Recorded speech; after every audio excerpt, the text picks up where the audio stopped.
அமைதி தேடி அலையும் நெஞ்சமே, அனைத்தும் இங்கு அவரின் தஞ்சமே. அமைதி தேடி அலையும் நெஞ்சமே, அனைத்தும் இங்கு அவரின் தஞ்சமே. நிலையான சொந்தம், நீங்காத பந்தம், நிலையான சொந்தம், நீங்காத பந்தம், அவரின்றி வேறில்லையே. அமைதி தேடி அலையும் நெஞ்சமே, அனைத்தும் இங்கு அவரின் தஞ்சமே.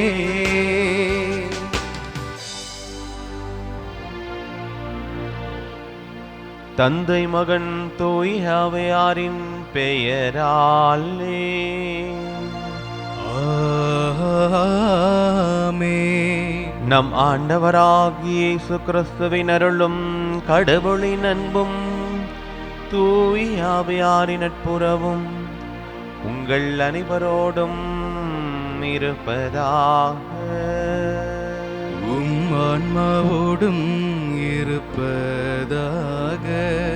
கிறிஸ்து இயேசுவுக்குள் அன்புமிக்க சகோதர சகோதரிகளே, இன்று பொது காலத்தினுடைய 5ஆம் ஞாயிறு திருப்பலியை சிறப்பித்துக் கொண்டிருக்கிறோம். நாம் ஏதாவது நற்செயல்கள் செய்கிறோம் அப்படின்னு சொன்னால் கண்டிப்பாக மக்கள் நம்மை பாராட்டுவார்கள். நம்மை பாராட்டுவது போல நம்முடைய பெற்றோர்களையும் பாராட்டுவார்கள். நாம் செய்கிற செயல்களை வைத்து தான் நம்முடைய வளர்ப்பு முறையும் அவர்கள் கணிப்பார்கள். நாம் இன்றைக்கி செய்கிற செயல், நம்ம வாழ்கிற வாழ்க்கை, நாம் வழிபடுகிற நம்ம ஆண்டவரையும் போற்றி புகழக்கூடிய அந்த காரியத்தை கண்டிப்பாக செய்யும். மற்ற மக்கள் சொல்லுவாங்க, கண்டிப்பாக இவர்கள் கடவுளுக்கு சாட்சியாக வாழ்கிறார்கள் அப்படிங்கிற எண்ணம் கண்டிப்பாக தோன்றும். நம்முடைய செயல்கள், நம்முடைய வாழ்வு கிறிஸ்துவ வாழ்வாக அதன் அடிப்படையில் இருக்கிறதா அப்படின்னு சொல்லி நாம் நினைத்து பார்க்க வேண்டும். உணவில்லாதவர்களுக்கு உணவு கொடுப்பதும், உடை இல்லாதவர்களுக்கு உடை கொடுப்பதும், தங்க இடம் இல்லாதவர்களுக்கு தங்க வைப்பதும் தான் உதவி என்று நாடி வருபவர்களுக்கு நம்மை மறைத்து கொள்ளாமல் அவர்களுக்கு உதவி செய்வதும் தான் உண்மையான நோன்பு என்று சொல்லி எசாயா சொல்கிறார். ஆனால் இயேசு கிறிஸ்து உங்கள் ஒளி மற்றவர்கள் முன் ஒளிர்வதாக என்று சொல்லி இன்றைய வாசகத்தின் மூலமாக நமக்கு அழைப்பு விடுகிறார். நம்முடைய ஒளி மற்றவர்கள் முன் ஒளிர வேண்டும் என்று சொன்னால் அதை நம்முடைய செயல்களில், நற்செயல்களின் மூலமாக நாம் காட்ட கடமைப்பட்டிருக்கிறோம். அன்பிற்குரியவர்களே, நாம் சிந்தித்து பார்ப்போம். நம்முடைய வாழ்வு ஒரு கிறிஸ்துவ வாழ்வாக, நாம் வழிபடுகிற நம் தந்தையாம் கடவுளை மற்றவர்கள் போற்றி புகழக்கூடிய ஒரு சாட்சிய வாழ்வாக இருக்கிறதா என்று சொல்லி சிந்தித்து பார்த்து அதற்கான வரத்தை வேண்டி திருப்பள்ளியிலே நாம் ஜெபிப்போம். அன்புமிக்க சகோதர சகோதரிகளை, தூய மறை நிகழ்வுகளை கொண்டாட நாம் தகுதி பெறும் பொருட்டு நம் பாவங்களை ஏற்றுக்கொள்வோம்.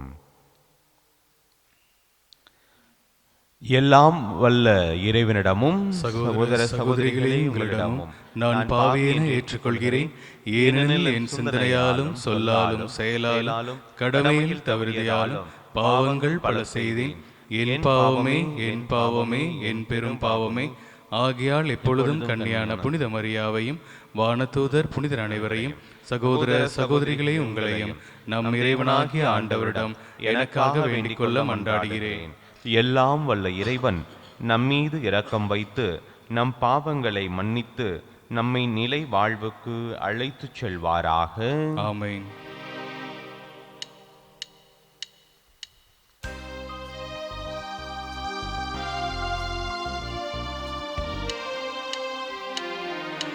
என் பிதாவே, என்னை மன்னியும். என் பிதாவே, என்னை மன்னியும்.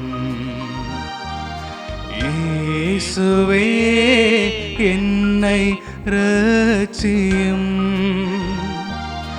இயேசுவே, என்னை இரட்சியும். ஆவியானவரே, என்னை பலப்படுத்தும். ஆவியானவரே, என்னை பலப்படுத்தும்.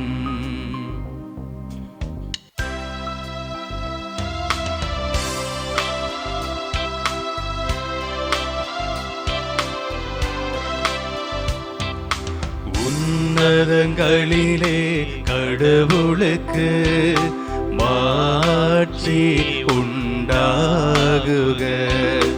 உலகினிலே நல் மனத்தோருக்கு அமைதி உண்டாகுக.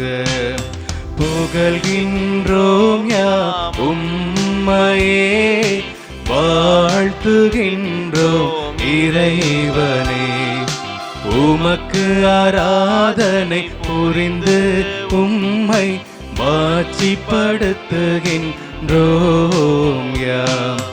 உமது மேலான மாட்சியின் பொருட்டு உமக்கு நன்றி கூறுகின்றோம். ஆண்டவராகிய இறைவனே, இணையில்லாத விண்ணரசே, ஆற்றல் அனைத்தும் கொண்டு இலங்கும் வல்ல தந்தை இறைவனே, ஒரே மகனாக உதித்த ஆண்டவர் இயேசு கிறிஸ்து இறைவனே. ஆண்டவராகிய இறைவனே, இறைவனின் திரு செம்மறியே, தந்தையினின்று என்றென்றுமாக உதித்த இறைவன் மகனே நீ. உலகின் பாவம் போக்குபவரே, நீயம் மீது இறங்குவே. உலகின் பாவம் போக்குபவரே, எங்கள் மன்றாட்டை ஏற்றருள்வீர். தந்தையின் வலப்பக்கம் வீற்றிருப்பவரே, நீயம் மீது இறங்குவீர். ஏனெனில் இயேசு கிறிஸ்துவே, நீ ஒருவரே தூயவர், நீ ஒருவரே ஆண்டவர், நீ ஒருவரே உன்னத. தூய ஆவியாரோடு தந்தை இறைவனின் மாட்சியில் இருப்பவர் நீரே.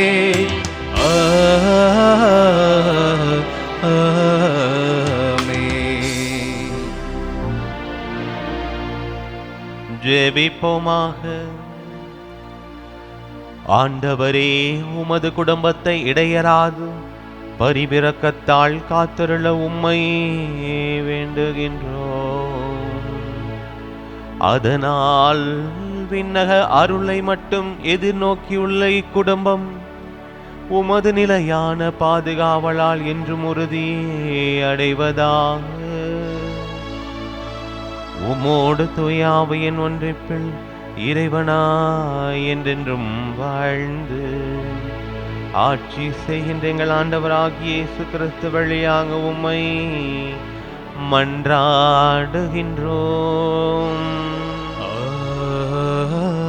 ஆமென். முதல் வாசகம். உன் ஒளி விடியல் போல் எழும். இறைவாக்கினர் எசாயா நூலில் இருந்து வாசகம். அதிகாரம் 58, இறைவசனங்கள் 7 10 முடிய.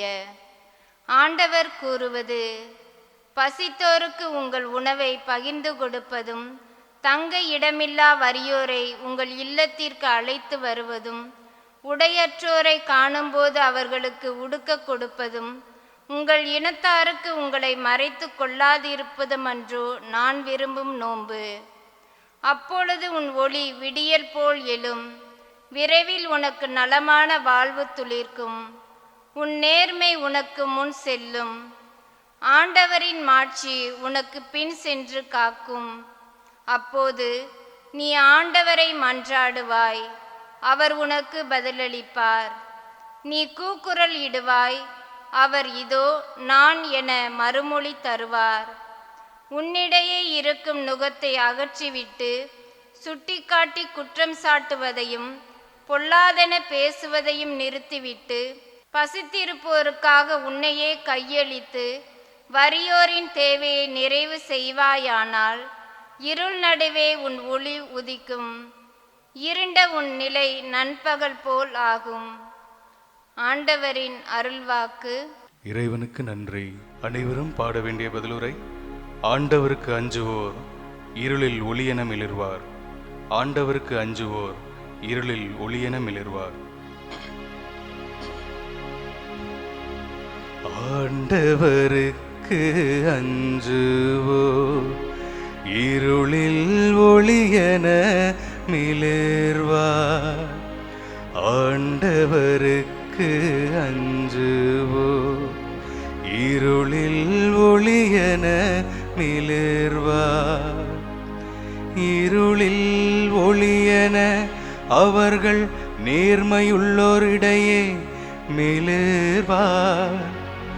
அருளும் இரக்கமும் நீதியும் உள்ளோராய் இருப்பார்.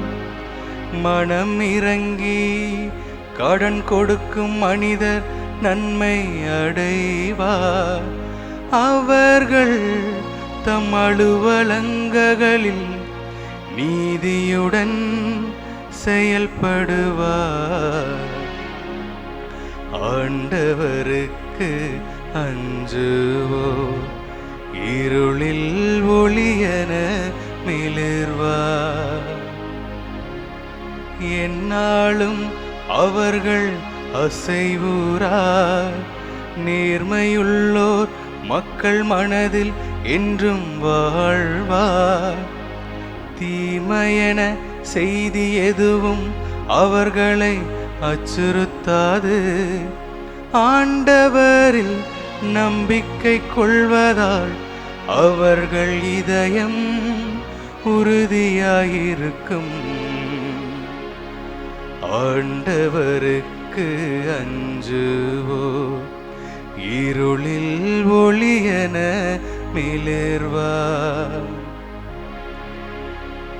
அவர்கள் நெஞ்சம் நிலையாயிருக்கும். அவர்களை அச்சம் மேற்கொள்ளாது.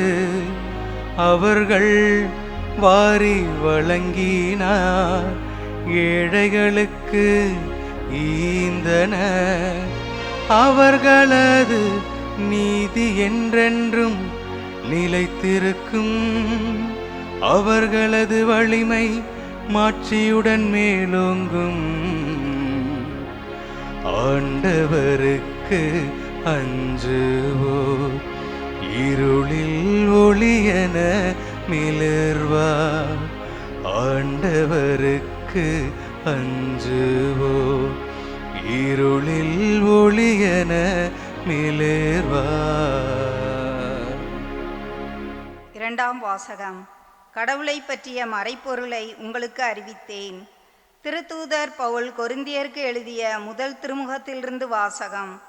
அதிகாரம் 2, 1-5 முடிய இறைமுத்துக்கள். சகோதர சகோதரிகளே, கடவுளை பற்றிய மறைப்பொருளை அறிவிக்க நான் உங்களிடம் வந்தபோது மிகுந்த சொல்வன்மையுடையனோ நாணத்துடனோ வரவில்லை.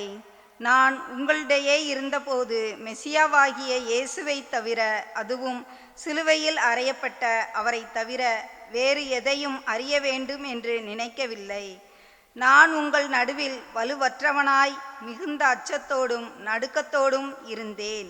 நான் பறைசாற்றிய செய்தி நாணத்தின் கவர்ச்சியான சொற்களில் அமையவில்லை, ஆனால் தூய ஆவியின் வல்லமையை எடுத்து காட்டுவதாக அமைந்தது. உங்கள் நம்பிக்கைக்கு அடிப்படை மனித நாணம் அல்ல, கடவுளின் வல்லமையே. ஆண்டவரின் அருள்வாக்கு. இறைவனுக்கு நன்றி.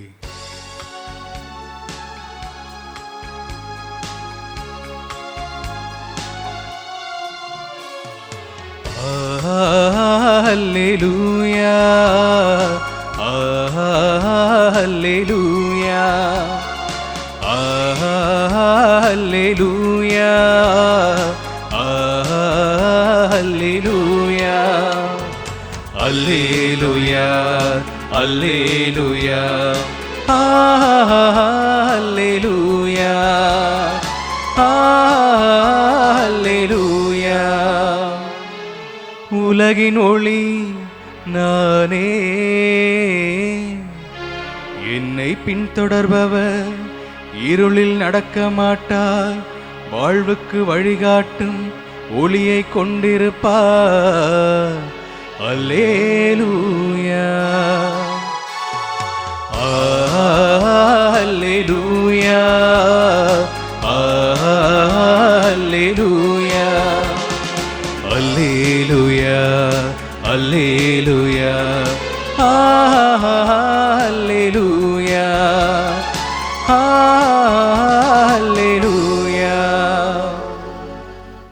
ஆண்டவர் உங்களோடு இருப்பாராக. ஆன்மாவோடும் இருப்பாராக. புனித மத்தேயு எழுதிய நற்செய்தியிலிருந்து வாசகம். ஆண்டவரே மாட்சி உமக்கே. மத்தேயு எழுதிய நற்செய்தி அதிகாரம் 5 இறைவசனங்கள் 13-16 வரை. அக்காலத்தில் இயேசு தம் சீடரை நோக்கி கூறியது: நீங்கள் மண்ணுலகிற்கு உப்பாய் இருக்கிறீர்கள். உப்பு உவர்ப்பற்று போனால் எதை கொண்டு அதை உவர்ப்புள்ளதாக்க முடியும்? அது வெளியில் கொட்டப்பட்டு மனிதரால் மிதிப்படும், வேறு ஒன்றுக்கும் உதவாது. நீங்கள் உலகிற்கு ஒளியாய் இருக்கிறீர்கள். மலைமேல் இருக்கும் நகர் மறைவாயிருக்க முடியாது. எவரும் விளக்கு ஏற்றி மரக்காலுக்குள் வைப்பதில்லை, மாறாக விளக்கு தண்டின் மீதே வைப்பர். அப்பொழுதுதான் அது வீட்டிலுள்ள அனைவருக்கும் ஒளி தரும். இவ்வாறே உங்கள் ஒளி மனிதர் முன் ஒளிர்க. அப்பொழுது அவர்கள் உங்கள் நற்செயல்களைக் கண்டு உங்கள் விண்ணக தந்தையை போற்றி புகழ்வார்கள். ஆண்டவரின் அருள்வாக்கு. கிறிஸ்துவே உமக்கு புகழ். கிறிஸ்து இயேசுவில் அன்பிற்கும் பாசத்திற்கும் இனிய அன்பான இறை மக்களே, ஆராதனை வலையொலியின் அன்பு நேயர்களே, பொது காலத்தினுடைய 5வது ஞாயிறில் இருக்கிற நம்மை ஆண்டவர் இந்த நாளில் இறை வார்த்தையின் வாயிலாக உலகிற்கு ஒளியாய் உப்பாய் இருப்பதற்கு அழைப்பை கொடுக்கிறார். ஒளியை போல உப்பை போல அல்ல, ஒளியாய் உப்பாய். ஒளியை போல அப்படின்னும் போதும் உப்பை போல அப்படின்றது போது ஓமானமாக மாறிவிடும். தமிழ் கிளாஸ் எடுக்கிறோம்னு நினைக்க வேணாம். ஆனால் ஆண்டவர் என்ன சொல்றாரு? உலகிற்கு உப்பாக இருங்கள், ஒளியாக இருங்கள் என்று சொல்லி உருவகத்தன்மையோடு நம்மை அழைப்பதைத்தான் இந்த நாளில் நற்செய்தியாகவும் ஆண்டவர் நமக்கு கொடுத்திருக்கிறார். ஒளியாக இருப்பதற்கு, உப்பாக இருப்பதற்கு என்ன செய்ய வேண்டும் என்பதைத்தான் முதல் வாசகமும் 2வது வாசகமும், ஏன் பதிலுரை பாடலும் கூட நமக்கு சொல்லுகிறது. ஒளியாக உப்பாக ரெண்டையுமே நம்ம முடிந்தளவு பார்க்கிறோம். குறிப்பாக உப்பை பற்றி சற்று ஆழமாக பார்க்கலாம் அப்படின்னு நான் நினைக்கிறேன். ஒளியாக இருப்பது எப்படி, உப்பாக இருப்பது எப்படி? அன்னை தெரசாவை கடந்து இதை பத்தி நம்ம பெருசா பேசவே முடியாது. பலர் இந்த உப்புக்கும் இந்த ஒளிக்கும் உதாரண புருஷர்களாக இருந்தாலும் கூட அன்னை தெரசால் நாடறிந்த உலகறிந்த ஒரு உதாரணமாக இருக்கிறதுனால அம்மாவுடைய வாழ்க்கையிலிருந்து இந்த ஒரு நிகழ்வை சொல்ல விரும்புகிறேன். ஒரு தொண்டு நிறுவனத்திலிருந்து பணி செய்யக்கூடியவர்கள் அன்னை தெரசாவுடைய த டெஸ்டிடியூட்ஸ், இறக்கும் தருவாயில் இருக்கக்கூடிய அந்த இல்லத்தை காண்பதற்கு மக்கள் வந்திருக்கிறாங்க. மக்கள்லாம் அந்த நிறுவனத்தில் படிக்கக்கூடிய மாணவர்கள் வந்திருக்கிறாங்க. அவர்கள் எல்லாருமே ரிசர்ச் ஸ்டூடெண்ட்ஸ். அவங்க எல்லாம் அன்னை தெரசாவுடைய அந்த டெஸ்டிடியூட்ஸ், சாகும் தருவாயில் இருக்கக்கூடிய, சாகு நிலையில் இருக்கக்கூடியவர்களை கவனிக்கக்கூடிய இல்லத்திற்கு ஒரு ஸ்டடி சம்பந்தமா வந்திருக்கிறாங்க. ஒரு 30 மாணவர்கள் நின்று கொண்டிருக்கிறார்கள். அவர்கள் இந்த சேவையெல்லாம் எப்படி நடக்குது, MSW படிக்கக்கூடிய மாணவர்கள் எப்படி இந்த சிஸ்டர்ஸ் என்னென்ன வேலைகள் செய்யறாங்க, நிறுவனத்தன்மையோடு என்னென்ன செய்யறாங்க, எப்படி இதை ரன் பண்றாங்க இந்த நிறுவனத்தை அப்படின்னு பார்த்துட்டு இருந்திருக்கிறாங்க. அப்போ இந்த மாணவர்களுக்கு ஒரே ஆர்வம், அந்த சிஸ்டர்ஸ் பணி செய்யக்கூடிய விதம் அதெல்லாம் பார்க்கும் போது அதுல ஒரு மனிதன் சாகும் தருவாயில் அப்பதான் அவனை ஃப்ரெஷ்ஷா சாலை ஓரத்திலிருந்து மீட்டு கொண்டு அந்த இல்லத்திற்கு கொண்டு வருகிறார்கள்.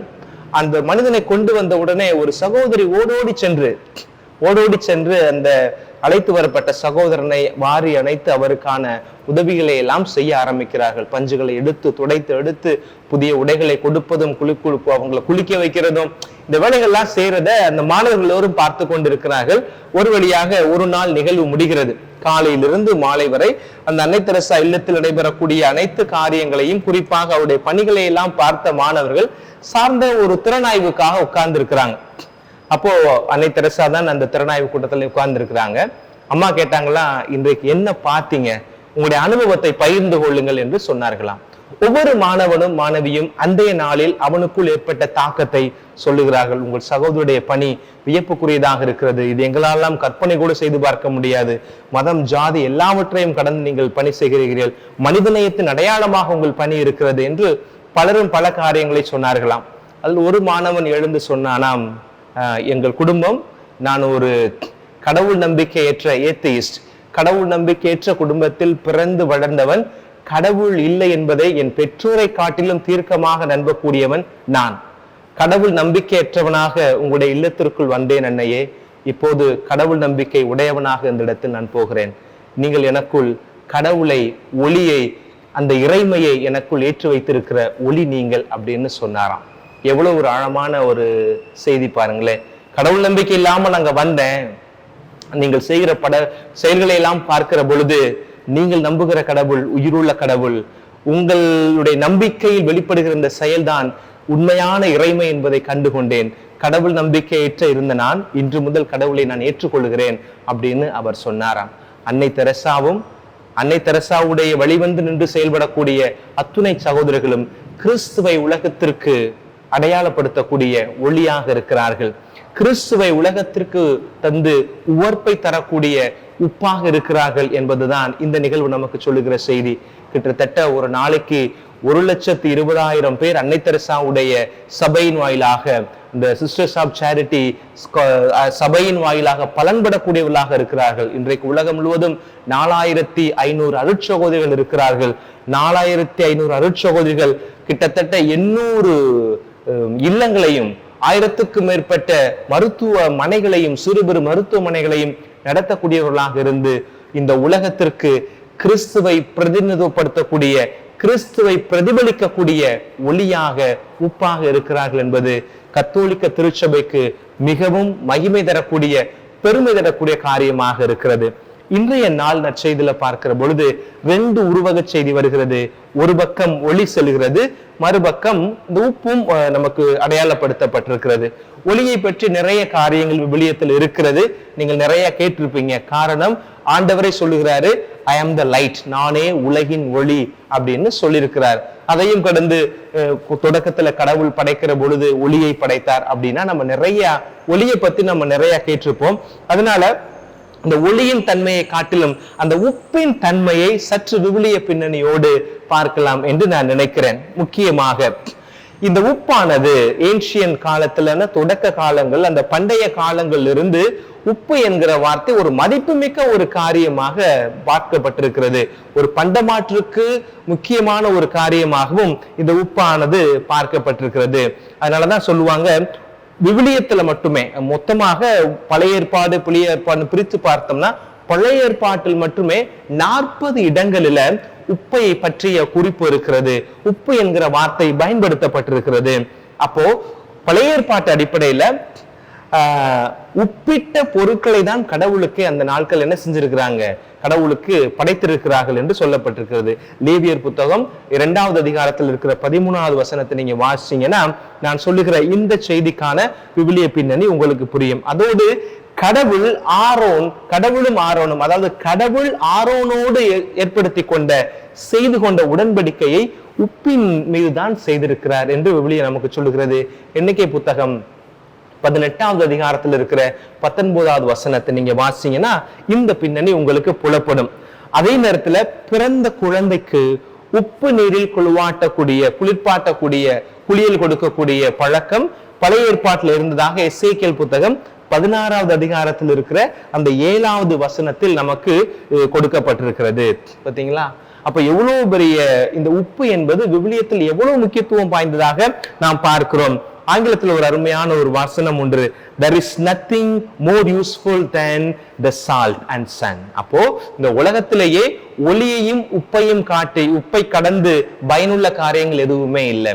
இந்த உலகத்திலேயே உப்பும் ஒளியும் தான் அதிகமாக பயன்படுத்தப்படுகிறது, எல்லோராலும் பயன்படுத்தப்படுகிறது.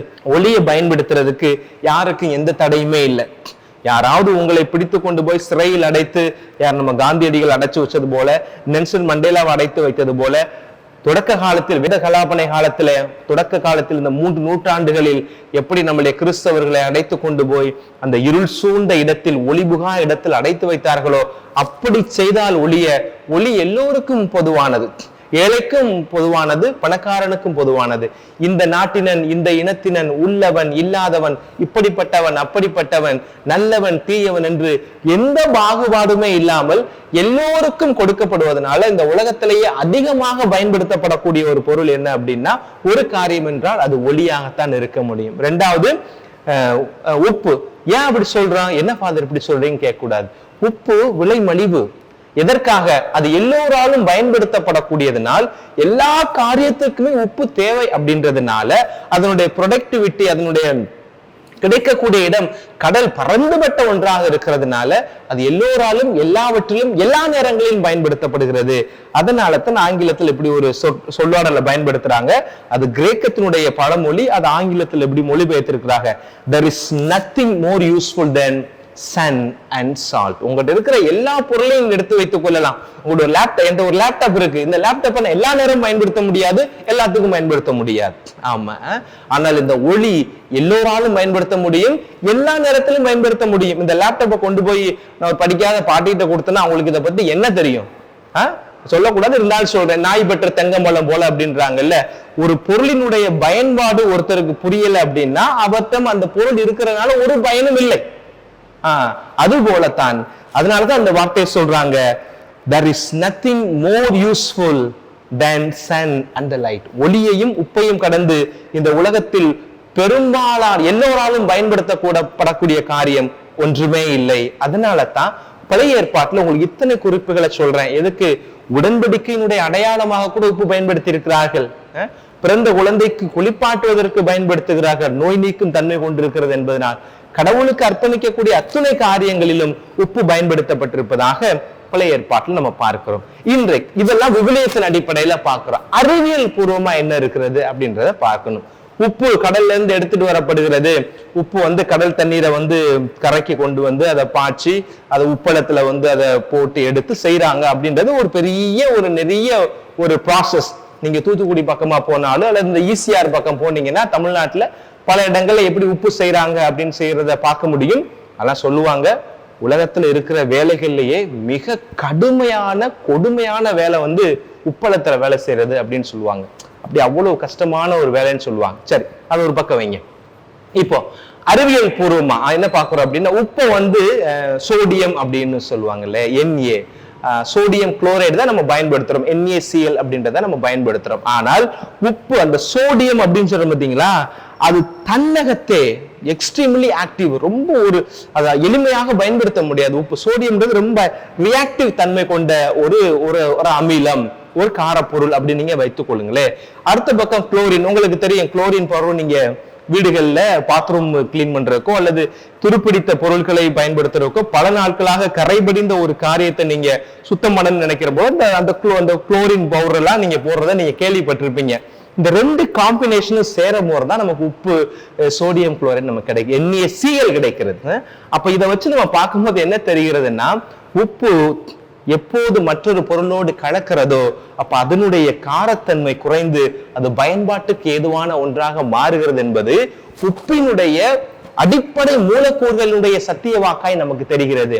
அது அடிப்படை மூலக்கூறு, அது எப்போது உப்பு யாரோடு சேருகிறதோ எதொன்றோடு சேருகிறதோ அது பயனுள்ள ஒன்றாய் மாறிவிடும் என்பது நமக்கு கொடுக்கப்படக்கூடிய ஒரு செய்தியாக நான் பார்க்கிறேன். சரி, இப்போ இந்த உப்பு அப்படின்றத ஏன் இயேசு ஆண்டவர் பயன்படுத்தினார் அப்படின்றத நம்ம பார்க்கணும். ஒன்று நம்ம எல்லோருக்கும் தெரிந்ததுதான், இயேசு ஆண்டவர் தன்னுடைய உவமைகளில் பெரும்பாலும் மக்களுடைய வாழ்வோடு தொடர்புடைய காரியங்களையும் அன்றாடம் மக்கள் பார்த்து பழகக்கூடிய அல்லது பயன்படுத்தக்கூடிய காரியங்களைத்தான் தன்னுடைய உவமைகளில் கொண்டு வைப்பாரு. விதைப்பவர் உவமை விவசாயிகளை பார்த்திருப்பாங்க, நல்ல ஆயன் உவமை ஆட்டுக்காரனை அடிக்கடி பார்க்கிறாங்க, ஆடுகளை அவர்கள் பார்க்கக்கூடியதாக இருக்கிறார்கள். பழைய தோற்பை புதிய ரசம் அன்றாடம் உணவுகளிலே அவர்கள் பயன்படுத்தக்கூடிய அல்லது அவர்கள் விருந்துகளில் பயன்படுத்தக்கூடிய ஒரு பொருள் என்ன அப்படின்னா அந்த ரசம். தோற்பை எல்லாரும் பயன்படுத்துற தண்ணீரே அந்த காலத்துல தோற்பைகள் தான் வைத்திருந்தாங்க. இன்னைக்கு போல புட்டிகள் பாட்டில்கள்லாம் கண்டெய்னர்கள்லாம் இல்லாத காலங்கள்ல இப்படி மக்களுக்கு தொடர்புடைய அவர்கள் அன்றாடம் பார்க்கக்கூடிய காரியங்களை சொல்லுகிற பொழுது அவர்களுக்கு எளிமையாக புரிந்து கொள்ள முடியும். அதிலிருந்து அவர் சொல்ல வரக்கூடிய அந்த இறையாட்சியின் கூறுகள், the kingdom of God என்பதை மக்கள் புரிந்து கொள்ள முடியும் அல்லவா? அப்படி பார்க்கிற பொழுது இந்த உப்பு மிகவும் எளிமையான அன்றாடம் எல்லோரும் பயன்படுத்தக்கூடிய ஒன்று. உணவிலிருந்து அது மருந்தாக எல்லா நிலைகளிலும் பயன்படுத்துறாங்க. சரி, இந்த உப்பை ஆண்டவர் எதோடலாம் நம்மளை தொடர்படுத்தி பார்க்க சொல்றாரு அப்படின்னா, salt was connected with the purity. உப்பு என்பது தூய்மையின் அடையாளமாக இருக்கிறது. உப்பு என்பது தூய்மையின் அடையாளமாக இருக்கிறது. நீங்க பார்க்கணும், அந்த தூத்துக்குடி பக்கம்னா நீங்க பயணம் பண்ணி போனீங்க அப்படிலாம் பார்க்க முடியும். அப்படியே கற்குவியல் போல குமிச்சு வச்சிருப்பாங்க, அந்த சால்ட் அப்படி குமிச்சு வச்சிருப்பாங்க. நீ சாப்பிடும் போது அந்த சால்ட்டை பாருங்க எவ்வளவு ஒரு தூய்மையாக இருக்கிறது. அதனாலதான் கடவுளுக்கும் வந்து உப்பை வந்து காணிக்கையாக படைக்கிற பழக்கத்தை நம்ம பார்க்கிறோம். இன்னைக்குமே நம்ம பார்க்க முடியும். பல கிராமங்களுக்கு நீங்க போனீங்கன்னா, கிராம கோயிலுக்கெல்லாம் போனீங்க அப்படின்னா மிளகையும் உப்பையும் சேர்த்து கடவுளுக்கு காணிக்கை கொடுக்கக்கூடிய அந்த காரியத்தை பார்க்கிறோம். நம்ம திருப்பலியில ஒவ்வொரு ஞாயிற்றுக்கிழமையும் பார்க்கிறோம் இல்லையா, தண்ணீர் வளம் பெற அதில் உப்பிட வேண்டும் என்று இறைவாக்கினர் எலிசா வழியாக ஆண்டவர் நமக்கு கற்பித்திருக்கிறார் இல்லையா. அந்த தண்ணீரினுடைய தூய்மை தன்மையை அதிகப்படுத்த, அதனுடைய புனிதத்தை உயர்த்துவதற்கு தண்ணீரோடு உப்பு சேர்க்கப்படுகிறது. ஆக உப்பானது தூய்மையின் அடையாளமாக பார்க்கப்படுறதுனால தான் ஆண்டவர் சொல்லுகிறார், நீங்கள் உப்பாக இருங்கள். இதற்கான விளக்கம் நான் சொல்லிட்டேன். எப்படி தூய்மையான மனிதர்களாக நம்ம மாறணும் அப்படின்றத நாம தான் யோசிக்கணும். பார்த்துக்கோங்க, ஆண்டவர் நம்மகிட்ட எதிர்பார்க்கிறார். கத்தோலிக்க கிறிஸ்தவனாக இருக்கிற ஒவ்வொருவருமே தூய்மையின் அடையாளமாக நாம் இருக்க வேண்டும் என்பது கடவுளுடைய வெளிப்பாடு. அதனாலதான் திருமுழுக்கின் போது நமக்கு கொடுக்கப்படுகிற எல்லா காரியங்களுமே அந்த தூய்மையை வெளிப்படுத்தக்கூடிய வெண்மை நிறத்தில் இருக்கிற மெழுகுதிரி. பெரும்பாலும் நீங்க திருமுழுக்கு போனீங்கன்னா என்ன சொல்றது, அந்த தேன் மெழுகுலாம் பயன்படுத்த விட மாட்டாங்க. அந்த வெள்ளை கலர் வெள்ளை நிறத்து மெழுகுதிரி தான் பயன்படுத்த வேண்டும். எல்லாமே நமக்கு உருவகப்படுத்துகிறது, அடையாளப்படுத்துகிறது. எதை? தூய்மையை. அந்த வெள்ளை கலர்ல பயன்படுத்துற மெழுகுதிரி, பயன்படுத்துகிற உடை, இதெல்லாம் நமக்கு எதை சொல்லுகிறது? அந்த தூய்மையை. உப்பும் அதைத்தான் சொல்லுகிறது. தூய உள்ளமுடையவர்களாக, தூய்மையை தேடக்கூடிய நாடக்கூடியவர்களாக, அதை பரவ செய்யக்கூடியவர்களாக இருப்பதற்கான அழைப்பு இருப்பதனால் தான் ஆண்டவர் நம்மை பார்த்து சொல்லுகிறார், உப்பாக இருங்கள், தூய உள்ளமுடையவர்களாக இருங்கள். இரண்டாவது, இந்த உப்பானது எதோட தொடர்படுத்த பிரிசர்வேட்டிவ் கெப்பாசிட்டி இருக்கும். உப்புக்கு எப்பயுமே அதை பதப்படுத்தக்கூடிய தன்மை இருக்கும். இன்னைக்கு தான் நம்ம ஊர்கள்ல வந்து ஃப்ரிட்ஜ் வந்துருச்சு. இன்னைக்கு தான் அந்த குளிர்சாதன பெட்டிகள்லாம் வந்தோம்னா நம்ம பொருட்களை எல்லாம் நம்ம உணவு சமைச்ச பிறகு, அல்லது பொருட்கள் நமக்கு உணவு பண்டங்கள், உணவு பதார்த்தங்கள் தேவைக்கு அதிகமாக இருக்கிறது அப்படின்னா நம்ம அதை கொண்டு போய் குளிர்சாதன பெட்டியில ஃப்ரிட்ஜுக்குள்ள வைக்கிறோம். அன்னைக்கு காலங்கள்ல அதெல்லாம் இல்லை. குறிப்பாக உணவு பொருட்கள், இறைச்சி காரியங்களெல்லாம் நம்ம எப்படி பதப்படுத்துறது? அந்த நாட்கள்ல உப்புக்குள்ளதான் அதை போட்டு வைப்பாங்க. இன்னைக்குமே ராமநாதபுரம் சிவகங்கை பக்கம்னா நீங்க வந்தீங்கன்னா உப்பு கண்டம் அப்படின்னு ஒரு பொருள் பயன்படுத்துவாங்க. திருவிழா தேவைக்கு ஆடு அடிப்பாக, 10 குடும்பங்கள் சேர்ந்து ஒரு ஆட்டை வெட்டுவாங்க. வெட்டினதுக்கு அப்புறம் ஆடு கறி மிஞ்சி போச்சு அப்படின்னா அது என்ன செய்யறது? அந்த காலங்கள்ல என்ன ஃப்ரிட்ஜ் இல்லாத சூழ்நிலையில அந்த ஆட்டு கறியை கொத்து கொத்தா வெட்டி அதுக்குள்ள உப்புக்குள்ள போட்டு அதை நல்லா ஊற வச்சு, அது உப்பு பதப்படுத்தி, அப்புறம் வெயில்ல காய வச்சு, அப்புறம் கொடியில இப்படிலாம் கோர்த்து தொங்க விட்டுருப்பாங்க. ஒரு சில வீடுகள்ல அது அடுப்பாங்கரைக்குள்ளேயே என்ன பண்ணுவாங்கன்னா, மூளைக்கு மூளை அந்த கயத்தை கட்டி, அந்த கயத்து ஃபுல்லா அந்த உப்பு கண்டை இருக்கும். தேவைக்கு ஏற்ப அவுத்து ரெண்டு ஒரு 4 பீஸ் 5 பீஸை எடுத்து அப்படியே குழம்பு வச்சு சாப்பிடக்கூடிய பழக்கங்கள்னா நான் என்னுடைய வயசுக்கே நான் பார்த்துருக்கிறேன். அப்போ உப்பு பதப்படுத்துவதற்கு பயன்படுத்தப்படுகிறது. இன்னைக்கெல்லாம் பற்ற கருவாடுன்றாங்க. என்ன செய்யறாங்க? மண்ணை நோண்டி அந்த உப்பு, கொஞ்சம் மஞ்சள் இதெல்லாம் போட்டு 1 வாரமோ 1 மாசமோ உள்ள வச்சதுக்கப்புறம் அந்த கருவாடு பதப்பட்டு பண்பட்டு விடுகிறது. அப்படிதான் நம்ம சொல்ல முடியும். அப்ப இந்த பிரிசர்வேட்டிவ் கெப்பாசிட்டி உப்புக்கு இருக்கிறதுனாலதான் ஆண்டவர் சொல்றாரு, உப்பாக இருங்கள். எப்படி? எதை பிரிசர்வ் பண்ணணும்? இந்த திருச்சபையினுடைய பாரம்பரிய கூறுகளை, இந்த திருச்சபையினுடைய பண்பாட்டு கூறுகளை நம்ம பதப்படுத்தக்கூடியவர்களாக, அதை பக்குவப்படுத்தி அடுத்த தலைமுறைக்கு கொடுக்கக்கூடியவர்களாக நாம இருக்கணும். நம்முடைய திருச்சபை என்பது பல சத்திய வேதங்களை உள்ளடக்கியதாக இருக்கிறது. இது பல மறைபொருட்களை உள்ளடக்கியதாக இருக்கிறது. மறைபொருட்கள், பண்பாடுகள், கலாச்சார கூறுகளை எல்லாம் பாதுகாக்கக்கூடியவனாக நீ கத்தோலிக்கன் இருக்க வேண்டும் என்பதை ஆண்டவர் சொல்லும் விதமாகத்தான் உப்பாக இருக்க சொல்லுகிறார். இன்றைக்கு நவீனத்துவம் அதெல்லாம் வளர்ந்த அப்புறம் எல்லாத்தையும் நம்ம கேள்வி கேட்க ஆரம்பிக்கிறோம்.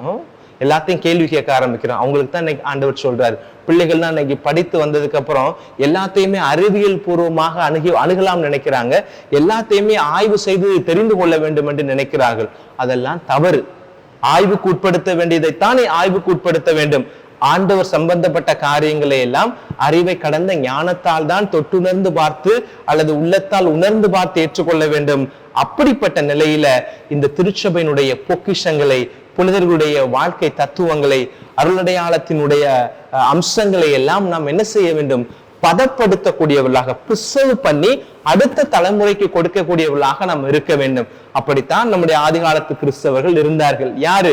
இயேசுவை தொடர்ந்து வந்த 12 சீடர்களும் அவர்கள் இயேசு அனுபவத்தை அப்படியே பக்குவப்படுத்தி பதப்படுத்தி அடுத்த தலைமுறைக்கு கொடுத்தார்கள்.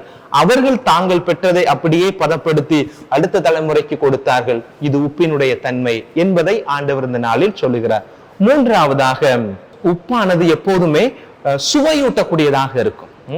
பாருங்களேன், அதான் நம்ம சொல்றோம் தமிழ்ல வந்து உப்பில்லாத பண்டம் குப்பையிலே அப்படின்னு நம்ம சொல்றதுக்கு காரணம் என்ன?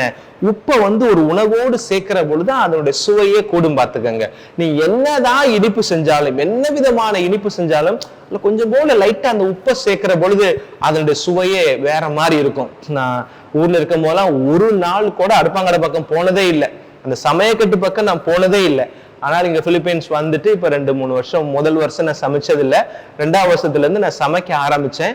அப்பதான் நமக்கே தெரியுது அந்த உப்பை போடுற விதத்துல, போற வேண்டிய நேரத்துல நம்ம சரியா போட்டு எடுக்கும் போது என்ன ஒரு சுவை அந்த உணவுக்கு கிடைக்கிறது அப்படின்றதெல்லாம். என்னதான் நீங்க ஸ்வீட் செஞ்சாலும், கேசரி செஞ்சாலும், அந்த கேசரியில லைட்டா கொஞ்சம் உப்பு போடும் போது அதனுடைய சுவை வேறவாக இருக்கும். இனிப்பாக இருந்தாலும் கூட அதில் உப்பு சேர்க்கிற பொழுது ஒரு தனி சுவை கிடைக்கிறது. என்னதான் புளிப்பா இருந்தாலும் அந்த மோர்ல கொஞ்சம் உப்பு சேர்க்கும் போது அதுக்கு ஒரு சுவை வருகிறது இல்லையா? எல்லா சுவைக்குமே அதனுடைய சுவையை உயர்த்தி கொடுக்கக்கூடியது எதுன்னா அது உப்பாகத்தான் இருக்கும். கத்தோலிக்க கிறிஸ்தவர்களாகி இருக்க நமக்கு ஆண்டவர் இன்னைக்கு நமக்கு சொல்ற செய்தி, என் மகனே, என் மகளே, நீ உப்பாக இரு. எப்பேற்பட்ட உப்பாக இரு? சுவை கொடுக்கக்கூடிய உப்பாக இரு. சுவை கொடுக்கக்கூடிய உப்பாக இரு. நீ சுவை கொடுப்பதற்காக வந்தவன். ஏனென்றால் உன்னுடைய வாழ்க்கை சுவை உள்ளதாய் இருப்பதற்கு நான் என் சுவையை உங்களுக்கு தந்தேன், உன் சுமையை நான் ஏற்றுக்கொண்டேன் அப்படின்னு ஆண்டவர் சொல்றாரு. உப்புக்கு இருக்கிற மூன்றாவது குணம் சுவை தரக்கூடியதாக இருக்கு. நீங்க கத்தோலிக்க கிறிஸ்தவர்கள், ஒரு கிறிஸ்தவ நம்ம எங்க இருந்தாலும் சரி மக்களே, 4 பேருக்கு நல்லது செய்யக்கூடியவர்களாக இருக்கணும். நம்முடைய பிரசன்ஸ், நம்முடைய இருத்தல் 4 பேருக்கு ஒரு சந்தோஷத்தை கொடுக்கக்கூடியதாக இருக்கணுமே ஒழிய அது அவங்களுக்கு சங்கட்டத்தை கொடுக்கக்கூடியதாக இருந்து விடக்கூடாது. இன்னைக்கு ஒவ்வொரு பங்குகளையும், ஒவ்வொரு குடும்பங்களையும், ஒவ்வொரு அமைப்புகளிலும் பார்க்கிறோம் இல்லையா? 10 பேர் இருக்கிற இடத்துல ஒரு சில பேர் இந்த சங்கடத்தை கொடுக்கக்கூடியவர்களாக இருப்பார்கள். ஒரு சில பேர் வந்து எப்போதுமே அந்த இடத்துல பிரச்சனை உருவாக்கக்கூடியவர்களாக இருப்பார்கள். அவர்களுக்கு தான் ஆண்டவர் சொல்றாரு, உன்னுடைய நேச்சர் அது அல்ல, நீ படைக்கப்பட்டவரான நோக்கம் அதுவல்ல, நீ பிறந்து வந்த பாரம்பரியம், நீ சார்ந்திருக்கிற திருச்சபையானது சுவை தரக்கூடிய திருச்சபை. அந்த ஒரு சுவையுள்ள உப்பாக நீ இருக்கணும்னு ஆண்டவர் இன்றைக்கு நமக்கு ஒரு அழைப்பை கொடுக்கிறார். 4வது காரியம், உப்புக்கு இருக்கிற ஒரு அருமையான குணம் என்ன தெரியுமா? அது குணப்படுத்தும் தன்மை கொண்டது. அது குணப்படுத்தும் தன்மை கொண்டதாக இருக்கிறது. ஹீலிங் ஒரு ஹீலிங் ப்ராப்பர்ட்டியாகவும் உப்பை பயன்படுத்துறாங்க. நம்ம பார்த்துருப்போம் இல்லையா? ஊர்ல இந்த ஒத்தடம் கொடுக்கறதுக்கெல்லாம் உப்பை பயன்படுத்துவாங்க. நல்லா உப்பை நல்லா சூடு பண்ணி எடுத்துக்கிட்டு ஏதாவது ரத்த கட்டு இருக்குதுன்னா அந்த இடத்துல அப்படியே வச்சு எடுக்கும் போது ஒரு சுகம் கிடைக்கும். அந்த ரத்த கட்டெல்லாம் கொஞ்சம், அந்த மசில்ஸ் எல்லாம் கொஞ்சம் ரிலாக்ஸ் ஆகும், ரத்த கட்டுகள்லாம் ஓரளவு சரியாகக்கூடியதாக இருக்குது. உப்பு அதுக்கு மட்டுமல்ல, பல நிலைகள்ல உப்பை பயன்படுத்துறாங்க. ஏதாவது தீக்காயம், ஏதோ ஒரு காயம் ஏற்பட்டுச்சு அப்படின்னா உப்பு தண்ணியை வச்சு கலவணும் அப்படின்னா அந்த பாக்டீரியாஸ் எல்லாம் போயிடும். ஆன்டிபயோட்டிக்ஸ், இந்த பேசிக் ஆன்டிபயோட்டிக், இன்னைக்கு தானங்க நம்ம ஆன்டிபயோட்டிக் எல்லாம் கண்டுபிடிச்சிட்டோம். இந்த டிஞ்சர் அப்படின்றதெல்லாம் இன்னைக்கு வந்தது. அந்த காலத்துல என்ன இருந்திருக்கு? அந்த உப்பு தண்ணியை வச்சு நல்லா கழுவிட்டோம் அப்படின்னா அந்த அடிப்படையா கொடுக்கக்கூடிய ஒரு முதலுதவியாக இன்னைக்கு உப்பு பார்க்கப்பட்டுச்சு. இன்னைக்கும் உப்பு வந்து பயன்படுத்தப்படுகிறது. ஆனால் இன்றைக்கு அறிவியல் வளர்ந்ததுனால வேற நிலைகள்ல வந்து அந்த டெக்னாலஜியை பயன்படுத்தி அந்த உப்பின் தன்மையை தான் இன்றைக்கும் பயன்படுத்தி கொண்டிருக்கிறார்கள். பல்லு விளக்கும் போது என்ன செய்யறோம்? உப்பை சேர்த்து தான் நம்ம பல்லு விளக்குறோம். பல்லு வலி வந்தா கூட நம்ம அதை செய்யறோம். தொண்டை திடீர்னு கபிக்கிருச்சு அப்படின்னா, இன்னைக்கு காலையில எனக்கெல்லாம் த்ரோட் இன்ஃபெக்ஷன் மாதிரி இருந்துச்சு, என்னால பிரசங்க வைக்க முடியல. அப்போ நான் பூசையிலே சொல்லிட்டேன், இன்னைக்கு என்னால் பிரசங்க வைக்க முடியல, நேற்று இரவு நான் தாமதமாக தூங்கினேன், எனக்கு சரியான தூக்கம் இல்லை, கொஞ்சம் குளிராக இருக்கிறதுனால என்னால் பிரசங்க வைக்க முடியலை இன்னைக்கு, அதனால ஒரு 5 நிமிஷம் அமைதியாக வந்து தியானித்துக் கொள்ளுங்கள் அப்படின்னு நான் சொன்னேன். பூசை முடிச்சோன்னு ஒரு அம்மா வந்தாங்க, சாமி போய் நல்லா ரெஸ்ட் எடுங்க, ரெஸ்ட் எடுக்கிறதுக்கு முன்னாடி கொஞ்சம் மஞ்சளையும் உப்பையும் போட்டு நல்லா காகிள் பண்ணிட்டு நீங்க போய் தூங்குங்க, கொஞ்சம் நேரத்துக்கு சரியாயிரும் உங்களுக்கு சாயந்தரம் அப்படின்னு சொன்னாங்க. உண்மையிலேயே ஐ ஃபீல் மச் பெட்டர். அந்த அம்மா சொன்னதுனாலேன்னு இல்லை, அது நமக்கே தெரியும். நம்ம ஊர்லயே நம்ம அதான் செய்வோம். தொண்டை சரியில்லை அப்படின்னா கொஞ்சம் உப்பை போட்டு நம்ம என்ன செய்வோம், அதை அப்படியே கொஞ்சம் காகிள் பண்றது உண்டு. குறிப்பாக பாடக்கூடியவங்கள்லாம் இதை செய்வாங்க. கொஞ்சம் மஞ்சள், கொஞ்சம் மிளகு தண்ணி, உப்பை சேர்க்கிறது. உப்பு எல்லா நிலைகளிலுமே பயன்படுத்தக்கூடியதாக இருக்கிறது. ஏன் இவ்வளவு உதாரணங்கள் சொல்றேன் அப்படின்னா, ஆண்டவர் இன்னைக்கு சொல்றாரு, நீ குணம் கொடுக்கக்கூடியவனாக இரு, நோயை போக்கக்கூடியவனாக இருக்கணும், நோயை கொடுக்கக்கூடியவனாக இருக்கக்கூடாது. நம்முடைய வார்த்தை, நம்முடைய சொல்லும் செயலும் யாரையும் காயப்படுத்தக்கூடியதாக இருக்கக்கூடாது, அந்த காயத்துக்கு கட்டு போடக்கூடியதாகத்தான் இருக்கணும் அப்படின்னு ஆண்டவர் நமக்கு சொல்றாரு. அது நாம சிந்திச்சு பார்க்கணும். நான் காயம் ஏற்படுத்தக்கூடியவனாக இருக்கிறேனா, அல்லது அந்த காயத்திற்கு மருந்திடக்கூடிய மருந்தாக கட்டு போடக்கூடியவனாக நான் இருக்கிறேனா அப்படின்றத நம்ம யோசிச்சு பார்க்கணும். ஆனால் ஆண்டவர் சொல்றாரு, இந்த உப்பை போல காயங்களை ஆற்றக்கூடிய மனிதனாய் நீ வாழணும் அப்படின்னு ஆண்டவர் சொல்றாரு. கடைசியா ஒண்ணு, உப்பானது தன்னலமற்றது. எப்படி தன்னலமற்றது? நீங்க உப்பை கொண்டு போய் நீங்க கேசரியில, உதாரணத்துக்கு சொல்றேனே, நீங்க சாம்பார் வைக்கிறீங்க, பருப்பு போடுறீங்க, காய்கறியில போடுறீங்க, அது எல்லாத்தையும் வெவ்வேறு நிலைகளை உரிச்சு நம்ம சூடு பண்ணி கடைசியா ஒரு பதத்துல சேர்த்து எல்லாத்தையும் செஞ்சப்போ சாப்பிட்டு பார்த்தா சப்புன்னு இருக்கும், ஒண்ணுமே இருக்காது. நீங்க அவ்வளவு நேரம் சமைச்சு அதுல நெய் போட்டிருக்கலாம், நீங்க என்ன ஒரு இன்கிரீடியன்ஸ் எல்லாம் எவ்வளவு அழகா சேர்க்க முடியுமோ எல்லாத்தையும் சேர்த்து சமைச்சதுக்கு அப்புறம் நீங்க யார்கிட்ட சமைச்சதை சாப்பிட கொடுக்குறீங்க, உப்பு இல்லாம அப்படின்னு சொல்லிடுவாங்க. அதுக்கப்புறம் நீங்க ஒரு சின்ன உப்பு போடுறீங்கன்னு வச்சுக்கோங்களேன், அது சுவை கூடிவிடும். ஆனால் அந்த சாம்பார்ல போன உப்பு தன்னை ஒருபோதும் முன்னிலைப்படுத்தி காட்டாது, அது அந்த உணவோடு கலந்து விடும். நீங்க யாரோடு அதை கலக்குறீங்களோ அவர்களோடு முழுமையாக கலந்து அவர்களைத்தான் முன்னிறுத்துமே ஒழிய தன்னை முன்னிறுத்தாது. இது என்னுடைய சொந்த, இதுக்கு முன்னாடி சொன்னது கூட நீங்க ஓரளவு எங்கேயாவது கேட்டிருப்பீங்க, இது பண்ணிருப்பீங்க. பட் இதை நான் உண்மையிலே நான் உணர்றேன். இப்ப நம்ம சமைக்கிறதுனால இத்தனை காரியங்கள் நம்ம மனசுல போகுதுன்னு வச்சுக்கோங்களேன். இப்ப நீங்க ஒரு லெமன் ஜூஸே போடுறீங்க, லெமன் ஜூஸ் போடுறோம், லெமனை புளிஞ்சு விடுறோம், அதுல கொஞ்சம் நீங்க மின்ட் கூட விடுங்க, எல்லாத்தையும் விடுங்க, எல்லாத்தையும் விட்டு அதுல நீங்க உப்பு சேர்க்கலன்னு வச்சுக்கோங்களேன், உங்களால ஒரு சொட்டு கூட குடிக்க முடியாது, அவ்வளவு தூரம் புளிப்பா இருக்கும். அப்ப அந்த ஒரு கோலையில் இருக்கிற அந்த புளித்த லெமன் ஜூஸ்ல நீங்க அந்த சால்ட்டை விட்ட உடனே அந்த சால்ட் தன்னிலையில் முழுமையாக அந்த ஜூஸோட கலந்துரும் பாருங்க, அப்பதான் அதனுடைய சுவை கிடைக்கிறது. அது இனிப்பாக இருந்தால் நீங்க என்ன இனிப்பு பண்டங்கள் செஞ்சாலும் சரி, அதுல நீங்க உப்பு கலக்கிற பொழுது அந்த உப்பு தன்னை ஒருபோதும் முன்னிறுத்தாது, அவர்களோடு கலந்து தான் யாரோடு கலந்திருக்கிறோமோ அவர்களை முன்னிலைப்படுத்தும். பிரியமான பிள்ளைகளை, இந்த ஒரு கருத்தையாவது இந்த நாள்ல நம்ம அதிகமாக சிந்திக்கணும். இன்னைக்கு திருச்சபையில பல நிலைகள்ல இருக்கக்கூடிய பிரச்சனை என்னன்னா, தன்னை முன்னிலைப்படுத்தி பணி செய்யணும் அப்படின்னு நினைக்கிறதா. என் பேர் வரணும், என் குடும்பத்து பேர் வரணும், எங்க அன்பியத்து பேர் வரணும், அப்படின்னு நம்ம நினைக்கிற போது நான் வரணும், என்னுடைய அடையாளம், என்னுடைய ஐடென்டிட்டி எப்போதும் முன்னிலைப்படுத்தப்படணும் அப்படின்னு நாம நினைக்கிறதுனாலதான் மக்களே நம்மளால எதிர்பார்த்த வளர்ச்சியை திருச்சபையினால் எட்டி பிடிக்க முடியவில்லை. பங்காகவும் சரி, தனி மனுஷனாகவும் சரி. ஆண்டவர் இன்னைக்கு இந்த நாள்ல சொல்றாரு, இந்த உப்பை பாரு, அது யாரோட கலக்கிறதோ அவங்களதான் முன்னிலைப்படுத்துகிறது, ஆனால் அது கூடத்தான் இருக்கிறது. அது போலதான் கிறிஸ்தவனாக இருக்கிற நீங்களும் நானும் இருக்கணும். என்னை பின்பற்றக்கூடிய கிறிஸ்தவளா இருக்கிற நீ எப்போதும் உன்னை முன்னிலைப்படுத்தாதே, நீ செய்ய வேண்டிய காரியங்களை செய். கடைசியில பவுலடியாரை போல, நான் பயனற்ற ஊழியன், நான் செய்ய வேண்டிய காரியத்தை தான் செய்தேன் என்று சொல், தக்க தருணம் வருகிற பொழுது நான் உன்னை உயர்த்துவேன் என்கிற வாக்கு தத்தத்தை இன்றைக்கு ஆண்டவர் இந்த இடத்துல நமக்கு தருகிறார். இவ்வளவு தூரம் உப்பின் தன்மையை நான் சொல்லியிருக்கிறேன் இல்லையா? இந்த 5 விதமான காரியங்களையும் ஒரு முறை நினைவூட்ட விரும்புகிறேன். தூய்மைப்படுத்தக்கூடியதாக பதப்படுத்தும் தன்மை உப்புக்கு இருக்கிறது, சுவை தரும் குணம் உப்புக்கு இருக்கிறது, குணப்படுத்தும் தன்மை உப்புக்கு இருக்கிறது, தன்னை ஒழித்து பிறரை உயர்த்தக்கூடிய குணம் செல்ஃப்லெஸ் தன்மை அவடம் இருக்கிறது என்றதெல்லாம் பார்த்திருக்கிறோம். இத்தனையும் இருக்கிற பொழுதுதான் இந்த திருச்சபை உயிருள்ள திருச்சபையாக, பிறருக்கு உயிர் தரக்கூடிய திருச்சபையாக இருக்க முடியும் அப்படின்னு நம்ம பார்க்கிறோம். ஜேம்ஸ் ஸ்டீவர்ட் அப்படின்னு சொல்லிட்டு ஒரு பிரீச்சர், அவர் சொன்ன ஒரு வார்த்தையை மாத்திரம் நான் ஒரு முழுசா வாசிக்கிறேன், வாசித்த பிறகு விளக்கம் சொல்கிறேன். The greatest thread to the Christianity, it's not the communism, it's not atheism, it's not materialism, it's not humanism, it is Christian itself. அப்படின்னா என்ன சொல்றாரு அப்படின்னா, இன்றைக்கு கிறிஸ்தவத்திற்கு பெரும் ஒரு த்ரெட்டனாக, ஒரு பாதிப்பை தரக்கூடியதாக, ஒரு அச்சுறுத்தலாக இருப்பது, அதான் கரையான வார்த்தை, இன்றைக்கு கிறிஸ்தவத்திற்கு அச்சுறுத்தலாக இருப்பது கம்யூனிஸ்ட் சித்தாந்தம் அல்ல, கடவுள் நம்பிக்கையற்ற குணம் அல்ல, பொருள்முதவாதம் அல்ல, எது? கிறிஸ்தவனே தான்.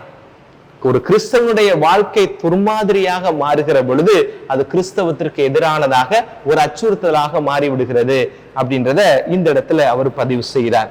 அன்பான இறைப்பிள்ளைகளே, இந்த நாளில் இந்த செய்தி உங்களுக்கு கொஞ்சம் பெருசாக கூட இருக்கலாம். உங்களுக்குள்ள ஒரு எண்ணம் தோன்றலாம், ஃபாதர் எப்படி ஃபாதர் நான் உப்பாக இருக்கலாம்னு நினைக்கிறேன், நான் உப்பாக இருக்கிறதுக்கு நான் தயாரா இருக்கிறேன், நான் ஒருத்தர் உப்பா இருக்கிறதுனால என்ன பெரிய மாற்றம் வந்துட போகுது அப்படின்னு நாம நினைக்கிறோம் இல்லையா? அது பெரிய தப்பு. என்னால நான் இருக்கிற இடத்துல இதை செய்ய முடிஞ்சுன்னு எனக்கு அது போதும். இப்படி ஒவ்வொருத்தரும் நினைச்சா நான் யோசிச்சு பாருங்களேன், எவ்வளவு பெரிய ஒரு மாற்றத்தை உருவாக்க முடியும். அது வேடிக்கை ஒரு கதை சொல்லுவாங்க இல்லையா? ஒரு பெரியவர் கடற்கரை ஓரமா நடந்து போயிட்டு இருக்கிறாரு. அவர் போகும்போது ஒரு காட்சியை பார்க்கிறார். ஒரு சின்ன பையன் என்ன செய்யறான், ஒரு 10 வயசு பையன் என்ன பண்றான் அப்படின்னா, கடல்ல ஒதுங்கக்கூட கரை ஒதுங்கக்கூடிய அந்த ஸ்டார் பிஷ் எல்லாம் எடுத்து கடலுக்குள்ள பொறுக்கி போட்டுக்கிட்டே இருக்கிறான். அங்கன ஒண்ணு பொறுக்கி போட்டுக்கிட்டு இருக்கான்.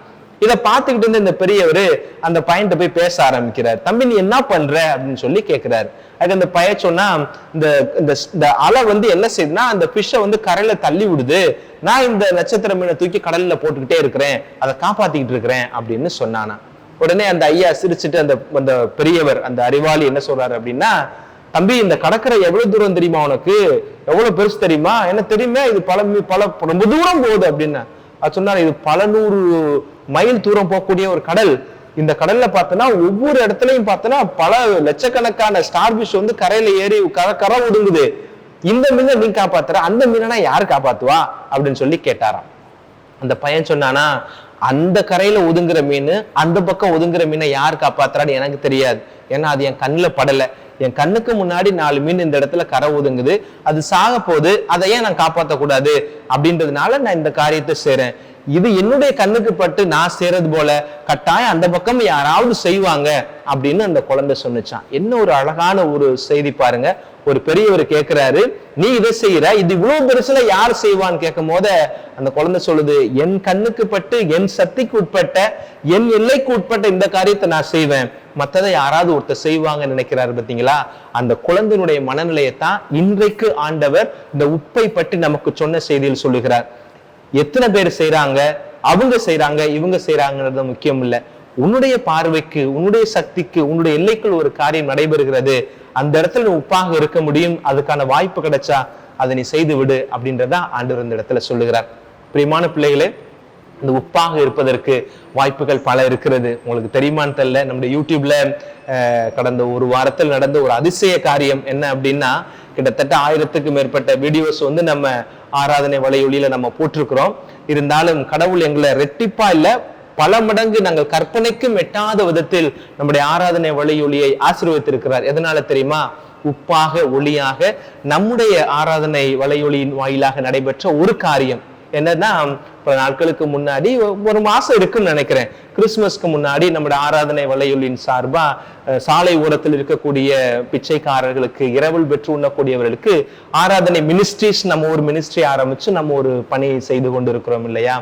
அந்த பணியை நாங்க செய்யும் போது தீபனுடைய முன்னெடுப்பு தான் முழுக்க நாங்கன்னு சொல்றோம் அப்படின்னா அது நம்ம சேனல் அப்படின்றதுனால சொல்றோம். ஆனா தீபன் ஃபாருடைய முன்னெடுப்பு. ஆனா அவர் எப்போதுமே தன்னை முன்னிலைப்படுத்துவதில்லை, அவருடைய அவர் தான் அதை ஆர்கனைஸ் பண்றாரு. அப்ப கண்ணதாசன் சொல்லிட்டு ஒரு ஐயா சாலை ஓரத்துல சாகக்கூடிய தருவாயில் இருக்கிற ஒருத்தரை மீட்டு கொண்டுட்டு போய் ஒரு இல்லத்துல கொண்டு போய் ஃபாதரும் நண்பர்கள் எல்லோரும் சேர்ந்து, அங்க மதனண்ணன் எங்களோட ஒருத்தர் இருக்கிறார், அவங்க எல்லாம் சேர்ந்து கொண்டு போய் அந்த இல்லத்துல சேர்த்து விட்டு வந்தாங்க. அதை பிரபலப்படுத்தினதுக்காண்டி இல்லை, ஆனால் இது போன்று நல்ல காரியங்கள் செய்வதற்கு முன்வரக்கூடியவர்கள் இந்த ஆராதனை மினிஸ்ட்ரியோட சேர்ந்தா நல்லா இருக்குமேன்ற ஒரு எண்ணத்திலையும், இது போல சாலை ஓரம் கிடக்கக்கூடியவர்களை யாராவது பார்த்தாங்கன்னா நமக்கு தொடர்பு கொண்டால் இன்னும் 4 உயிரை காப்பாற்றலாமே அப்படின்ற ஒரு நல்லெண்ணத்துல நாங்க ஒரு சின்ன வீடியோ தான், ஒரு ரீல்ஸ் போட்டோம். நாங்க நினைத்து கூட பார்க்கவில்லை. அது 30 லட்சம் பேர் பார்த்திருக்கிறாங்க அந்த வீடியோவை. அதை பார்த்தது எங்களுக்கு பெருமை இல்லை. 30 லட்சம் பேர் பார்த்ததுனால நாங்கள் உலகிற்கு ஒளியாய் மாறிவிட்டோம், உப்பாக மாறிட்டோம் சொல்லவில்லை. அதை பார்த்துட்டு அந்த தொடர்பு என்ன பார்த்துட்டு நிறுவனங்கள் நாங்க இது மாதிரி ஒரு டெஸ்டிடியூட்ஸா நடத்துறோம், உங்களிடம் யாராவது தொடர்பு கொண்டாங்கன்னா உங்களுக்கு அந்த மாதிரி ஆட்கள் கிடைச்சா எங்கிட்ட கொண்டுட்டு வாங்கன்னு சொல்லி தொண்டு நிறுவனங்கள் இன்றைக்கு நம்முடைய ஆராதனை மினிஸ்ட்ரியை தொடர்பு கொண்டிருக்கிறாங்க. ஒரு சில பேர் தன்னார்வமா, ஃபாதர் நீங்கள் அடுத்த முறை இந்த ஒரு காரியத்தை செய்ய போறீங்க அப்படின்னா என்னால முடிஞ்ச ஒரு சின்ன பொருளுதவி நான் உங்களுக்கு கட்டாயம் செய்யறேன் அப்படின்னு அவங்களும் முன் வந்திருக்கிறாங்க. இன்னும் ஒரு சில அலைபேசி எப்படி தெரியுமா, ஃபாதர் எங்க வீட்டு பக்கத்துல இப்படி ஒரு ஆள் சாக பிழைக்க கிடைக்கிறார் சார், நீங்க உங்க ஆராதனை மினிஸ்ட்ரி மூலமா தயவு செஞ்சு எடுத்துட்டு போய் அவருக்கு உயிர் கொடுங்க அப்படின்னு அவங்க அப்படிப்பட்டவங்களும் நமக்கு சொல்லியிருக்கிறாங்க. இப்ப என்னன்னா, நடந்த காரியம் ஒன்றுதான், நாம இந்த ஆராதனை மினிஸ்ட்ரி வழியாக உலகிற்கு உப்பாக இருப்பதற்கு நாங்க முயற்சி பண்றது மூலமா ஒரு தொண்டு நிறுவனம் அவரோட உப்பின் தன்மையை வெளிப்படுத்துறாங்க. ஃபாதர் நாங்க உங்களோட சேர்ந்து செய்யறோம். இன்னும் 2 பேரு தன்னாரும் அவங்களுக்கு சின்ன ஒரு பொருள் உதவி, நாங்கள் ஒரு பண உதவி செய்யறோம். இன்னும் 2 பேரு ஃபாதர் எங்க வீட்டு பக்கத்துல 2 பேர் இருக்கிறாங்க, நாங்க உங்களுக்கு தொடர்புல கொண்டு வந்து தரோம் அப்படின்னு சொல்லி ஒருவருடைய அல்லது ஒரு நிறுவனத்தினுடைய ஒரு சிறு குழுமத்தினுடைய உப்புக்கான சாரத்தன்மை எத்தனை பேருக்குள்ள பரவி இன்னும் எவ்வளவு பேரை ஒரு அருமையான ஒரு செயலை செய்ய முன்வர வச்சிருக்குன்னு பாருங்களேன். அதையும் கடந்து எத்தனையோ பேரு ஃபாதர் தீபனுக்கு போன் பண்ணி, ஃபாதர் உங்களுடைய ஆராதனை சேனல் உண்மையிலேயே நாங்க அப்ரிஷியேட் பண்றோம். எதுக்காக தெரியுமா? நீங்கள் தேர்ந்தெடுத்த, நீங்கள் யாருக்கு உதவி செய்தீர்களோ அவர் ஒரு இந்து சகோதரர் கண்ணதாசன் என்கிற இந்து சகோதரரைத்தான் நீங்கள் கொண்டு போய் சேர்த்திருக்கிறீர்கள். இதுதான் மனித நேயத்திற்கான ஒரு மாதிரி. இதுதான் கத்தோலிக்க திருச்சபை இன்றைக்கு இந்தியாவில இந்த மதத்தை வைத்து முன்னிலைப்படுத்தி ஓடக்கூடிய இந்த சூழ்நிலையில மனித நேயத்தை முன்னிறுத்தக்கூடிய ஒரு காரியத்தை ஒரு கேத்தலிக் பிரீஸ்ட், நீங்க ஒரு கேத்தலிக் நிறுவனம் நீங்கள் செய்தது எங்களுக்கு மிக்க மகிழ்ச்சி, நாங்க உங்களோட எப்பவுமே இருக்கிறோம் சொல்லி வாழ்த்துக்களுக்கு மேல வாழ்த்துக்களையும் ஜெபங்களுக்கு மேல ஜெபங்களையும் எங்களுக்கு தந்து கொண்டே இருக்கிறார்கள். உப்பாக இருப்பதற்கு நாங்கள் முயற்சி செய்தோம். இன்று பலருக்குள் இருக்கிற அந்த உட்பின் தன்மை வெளிப்படுவதற்கு இந்த ஒரு செயல் மிகப்பெரிய ஒரு மாதிரியாக இருந்தது. நான் உண்மையிலேயே பெருமைப்படுகிறேன். இந்த ஆராதனை சேனல்ல நம்ம ஒரு முன்னிலையில இருந்து ஒரு பங்குதாரராக இருந்து செய்தியை கொடுக்கிறோமே, இது நானும் இந்த அங்கத்தினுடைய உறுப்பினராக இருக்கிறேன் நினைக்கிற பொழுது எனக்கு அவ்வளவு பெருமையாக இருந்துச்சு. நீங்களும் தொடர்ந்து பார்க்கிற நீங்களுமே இந்த ஆராதனை மினிஸ்ட்ரியில நீங்களும் சேர்ந்து பணி செய்து உங்களுடைய உட்பின் தன்மையை, ஒளியின் தன்மை வெளிப்படுத்த முடியும் என்கிற ஒரு சின்ன ஒரு செய்தியோடு இந்த நாளில் நிறைவு செய்கிறேன். ஆண்டவர் உங்கள் ஒவ்வொருவரையும் நிறைவாய் ஆசீர்வதிப்பார். உப்பாய் ஒளியாய் வாழ உங்களுக்கு ஆற்றலை தருவார். ஆமென். அனைவரும் இணைந்து நம்முடைய நம்பிக்கையை அறிக்கையிடுவோம்.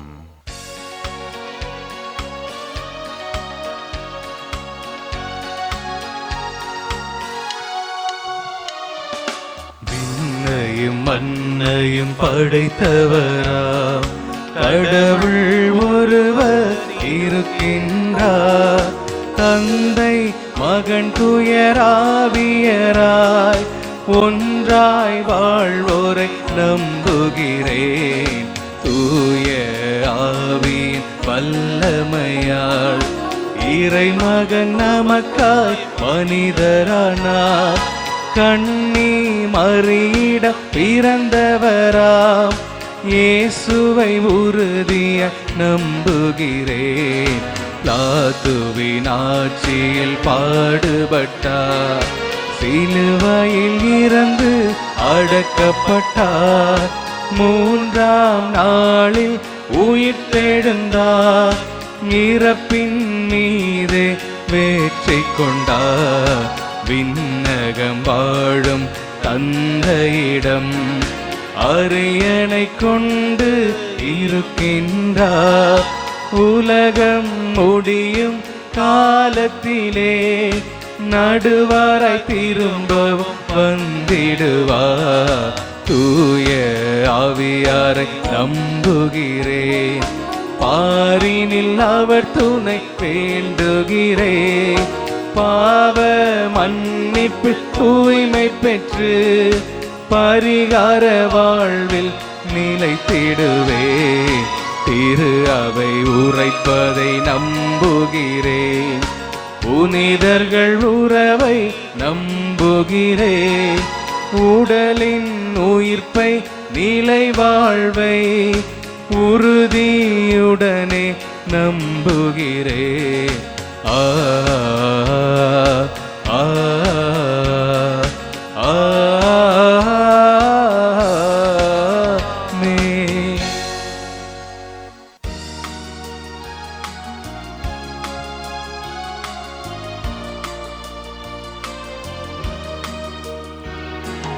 கண்களை நான் தந்திருப்பேன், கண்களுக்கோ பார்வையில்லை. கண்களை நான் தந்திருப்பேன், கண்களுக்கோ பார்வையில்லை. இறை இறைவா உன் பாதத்தில் உள்ளத்தை நான் வைத்தேன், உள்ளத்தில் ஞானம் இல்லை. காய்ந்தே போனேன், கண்ணீரும் கண்ணில் இல்லை. அன்புமிக்க சகோதர சகோதரிகளே, என்னுடையதும் உங்களுடையதுமான இப்பலி எல்லாம் வல்ல தந்தையாகி இறைவனுக்கு ஏற்றதாகும்படி மன்றாடுங்கள். ஆண்டவர் தம் திருப்பேரின் புகழ்ச்சிக்காகவும் மாட்சிக்காகவும் நமது நன்மைக்காகவும் புனித திரு அவை அனைத்து நலனுக்காகவும் நமது கையிலிருந்து இப்பலியை ஏற்றுக்கொள்வாராக. ஆண்டவரே எங்கள் இறைவா, வலுக்குறைவுற்ற எங்களுக்கு உதவியாக இப்பொருட்களை படைத்திருக்கின்றீர்.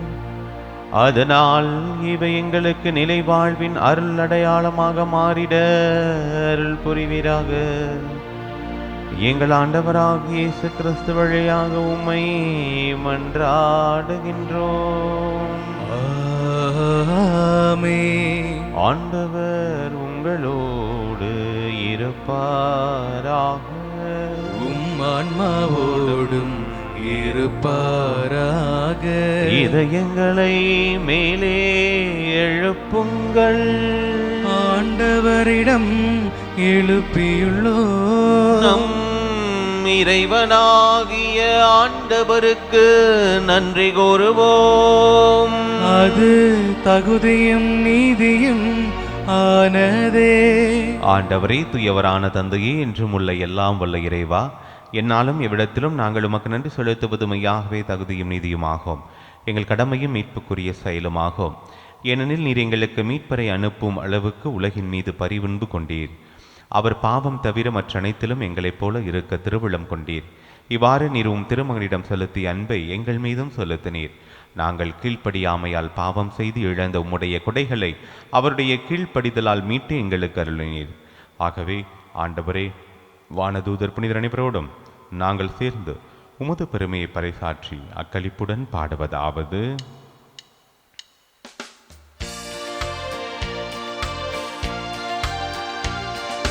தூயவர் தூயவர் தூயவர் வான் படைகளில் கடவுளாம் ஆண்டவர். விண்ணகமும் வண்ணகமும் உமது மாட்சியால் நிறைந்துள்ளன.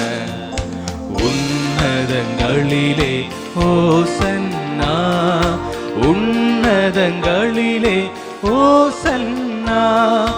ஆண்டவர் பெயரால் வருகிறவர் ஆசி பெற்றவர். உன்னதங்களிலே ஓசன்னா, உன்னதங்களிலே ஓசன்னா.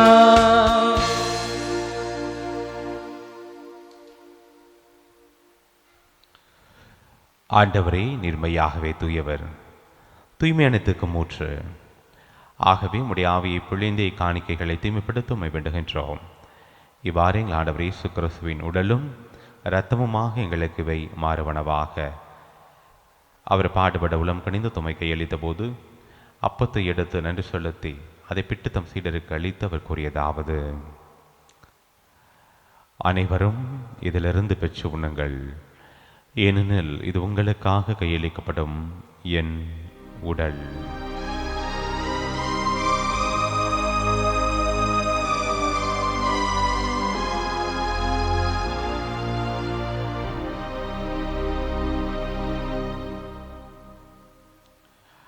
அவ்வண்ணமே இரவு விருந்து அருந்திய பின் கிண்ணத்தையும் எடுத்து மீண்டும் உமக்கு நன்றி கூறி தம் சீடர்களை கழித்து அவர் கூறியதாவது: அனைவரும் இதிலிருந்து பெற்று பருகுங்கள், ஏனெனில் இது புதிய நிலையான உடன்படிக்கைக்குரிய இரத்தத்தின் கிண்ணம். இது பாவ மன்னிப்புக்கென்று உங்களுக்காகவும் பலருக்காகவும் சிந்தப்படும். இதை என் நினைவாக செய்யுங்கள்.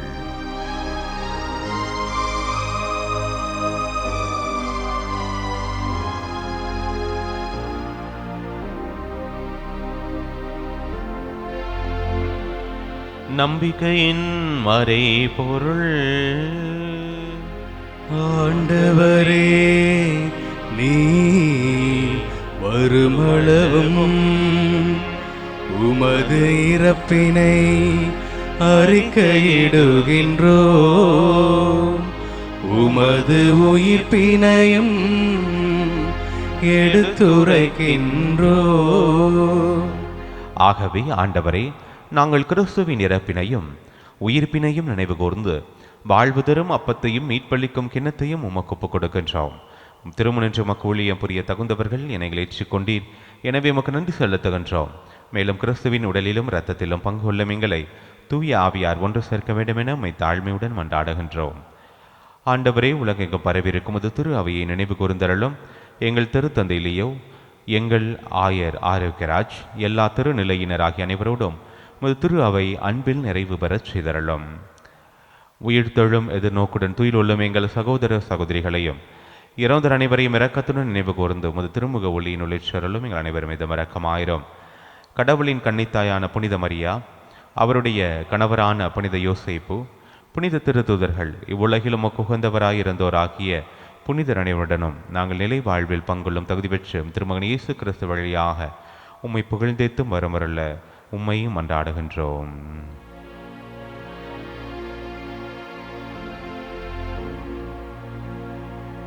இவர் வழியாக இவரோடு இவரில் எல்லாம் வல்ல இறைவனாகிய தந்தையே, தூய ஆவியாரின் ஒன்றைப்பில் எல்லா புகழும் மாட்சியும் என்றென்றும் உமக்கு உரியதே. ஆமென், ஆமென், ஆமென்.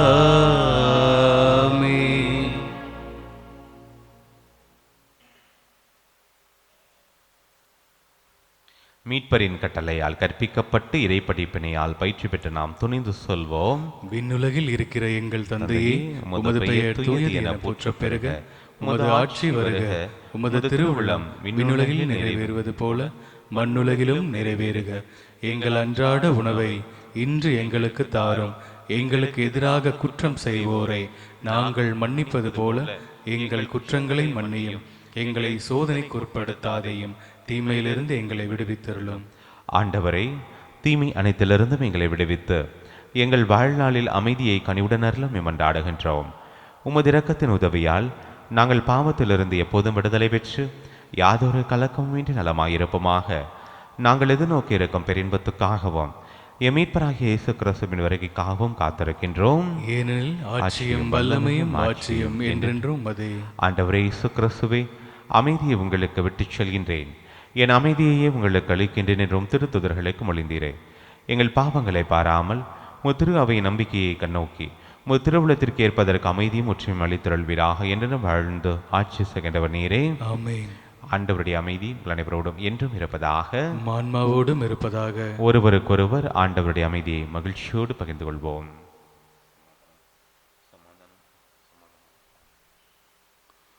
உலகின் பாவங்களை போக்கும் இறைவனின் செம்மறியே, எங்கள் மேல் இரக்கமாயிரும். உலகின் பாவங்களை போக்கும் இறைவனின் செம்மறியே, எங்கள் மேல் இரக்கமாயிரும். உலகின் பாவங்களை போக்கும் இறைவனின் செம்மறியே, எங்களுக்கு அமைதி அளித்தருளும். இதோ இறைவனின் செம்மறி, இவரை உலகின் பாவங்களை போக்குபவர். செம்மறியின் விருந்துக்கு அழைக்கப்பெற்றோர் பேறு பெற்றோர். ஆண்டவரே, நீல நீளத்தில் எழுந்தருள நான் தகுதியற்றவன். ஆனால் ஒரு வார்த்தை மட்டும் சொல்லிடலாம், எனது ஆன்மா நலமடையும். ஆசை திருவிருந்துக்கான மன்றாட்டு. ஆண்டவரே, நீர் என் இல்லத்தில் எழுந்தருள நான் தகுதியற்றவள்.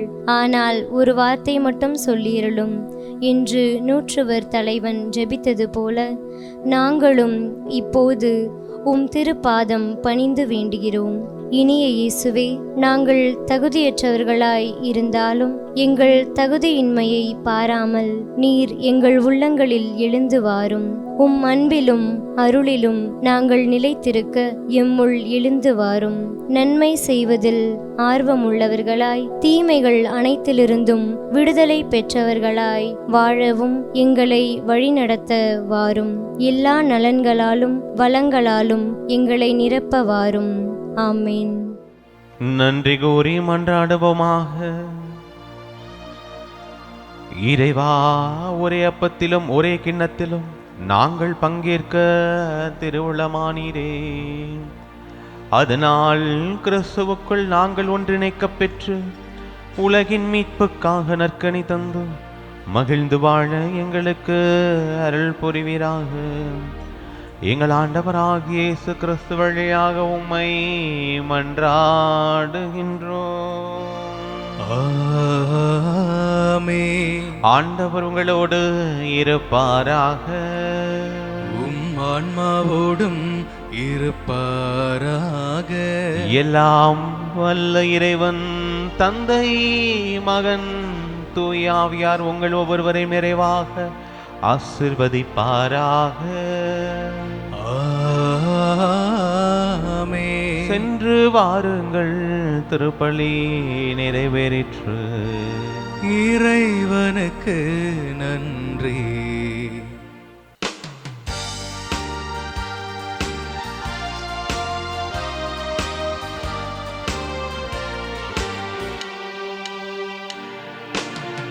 கோடான கோடி மக்கள் குறைகளை தீர்ப்பவளே, கொள்ளையழகோடு எங்கள் ஆலயம் அமர்ந்தவளே. கோடான கோடி மக்கள் குறைகளை தீர்ப்பவளே, கொள்ளையழகோடு எங்கள் ஆலயம் அமர்ந்தவளே.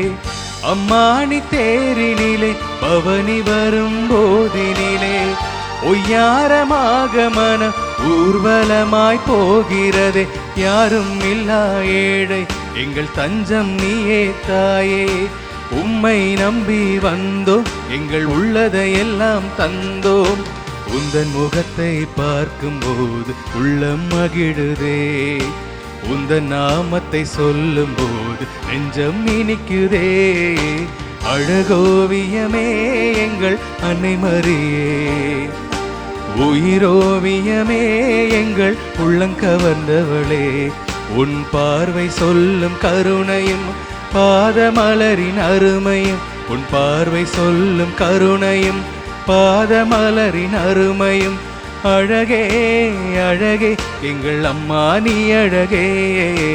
அழகோவியமே எங்கள் அன்னை மரியே, உயிரோவியமே எங்கள் உள்ளங்கவர்ந்தவளே. தந்தை மகன் தூயாவின் பேராலே ஆமென்.